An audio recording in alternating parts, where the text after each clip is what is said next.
Did you know that for centuries, powerful empires thrived in Africa, boasting bustling cities, advanced scholarship, and intricate trade networks? But this history was deliberately obscured, replaced by a narrative of a continent without civilization. Today, we are dismantling the lies. We are diving into the real history of Africa.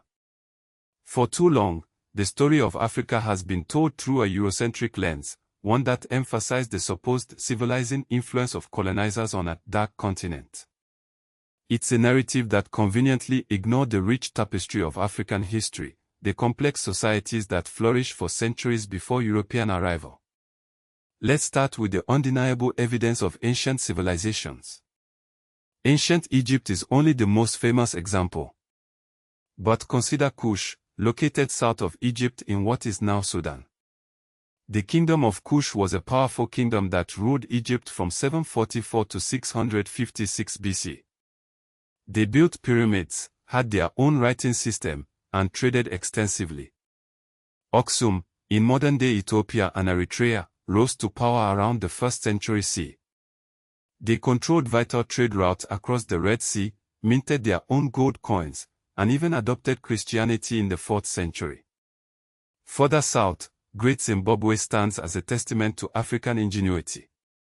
Constructed between 1100 and 1450 CE, this magnificent city was the center of a large trading state.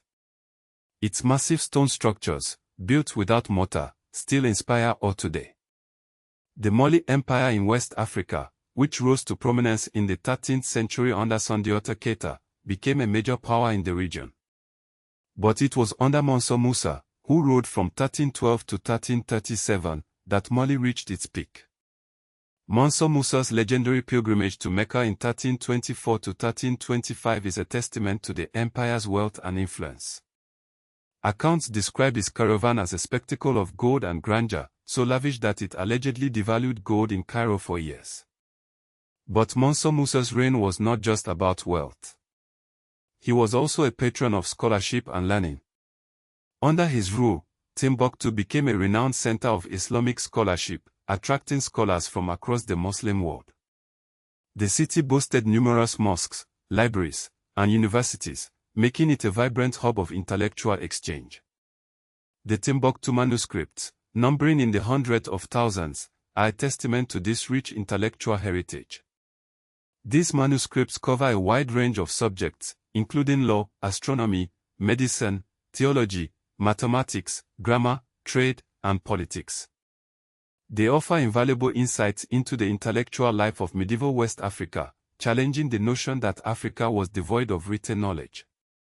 The Songhai Empire, which succeeded Mali in the 15th and 16th centuries, continued this tradition of scholarship and learning. Askia Muhammad I, who reigned from 1493 to 1528, promoted education and established numerous schools and universities throughout the empire. Even in southern Africa, the kingdom of Mapungubwe flourished between 1075 and 1220 CE. The legacy of these empires challenges the myth that Africa had no history, no civilizations, and no contributions to world culture. But how did this myth take root in the first place? The transatlantic slave trade played a significant role in shaping European perceptions of Africa. The trade, driven by European demand for cheap labor in the Americas, resulted in the forced transportation of an estimated 12.5 million Africans across the Atlantic. The brutality and dehumanization of the slave trade fueled racist ideologies that portrayed Africans as inferior and uncivilized. Colonialism further entrenched these stereotypes.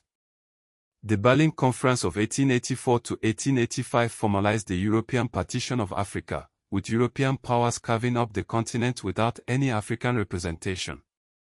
Colonial administrators and missionaries often portrayed Africa as without civilization to justify their domination. This narrative was reinforced through school curricula, museum collections, missionary records, and colonial archives. Children were taught a version of history that centered Europe, marginalizing African agency and contributing to feelings of cultural inferiority. The idea that Africa had no history became a convenient tool for justifying exploitation, land seizure, and the extraction of resources. It allowed colonial powers to claim that they were bringing civilization to a dark continent, ignoring the vibrant and complex societies that already existed. But Africans did not passively accept this distorted narrative. Historians and intellectuals such as Cheikh Anta Diop, Jan van Zyne, Basil Davidson, Joseph Kizabo, Toyin Folola, and Betwele Ogot challenged the colonial myth of a historyless Africa. These scholars meticulously researched and documented pre-colonial African history, drawing on oral traditions, archaeological evidence, and written sources. Jan van Zyne's work on oral tradition, particularly his book Oral Tradition as History, demonstrated that oral records could be historically reliable when critically tested. The UNESCO General History of Africa project, launched in 1964, aimed to correct distortions in African history and provide a more accurate and comprehensive account of the continent's past. Reclaiming African history became an integral part of the anti-colonial movement. Recovering the stories of pre-colonial states and empires became a way to restore dignity and challenge the notion that civilization only came to Africa from outside. In modern Africa, there is a renewed interest in preserving and promoting African heritage. African states and universities increasingly teach pre-colonial history, oral tradition, and local languages. Heritage sites such as Great Zimbabwe, Aksum, Timbuktu, and Benin City are being promoted as symbols of national pride and cultural identity. The repatriation of looted artifacts, such as the Benin bronzes, has become a major focus of cultural restoration. These objects, stolen by British forces during the Benin expedition of 1897, represent a significant part of Benin's cultural heritage. Their return is not just about recovering objects, but about reclaiming historical justice and narrative control. Recovering real African history also supports Pan-African identity. It counters the idea that modern Africans are disconnected from civilization, scholarship, or statecraft. This matters in diaspora discussions of Black identity and historical memory.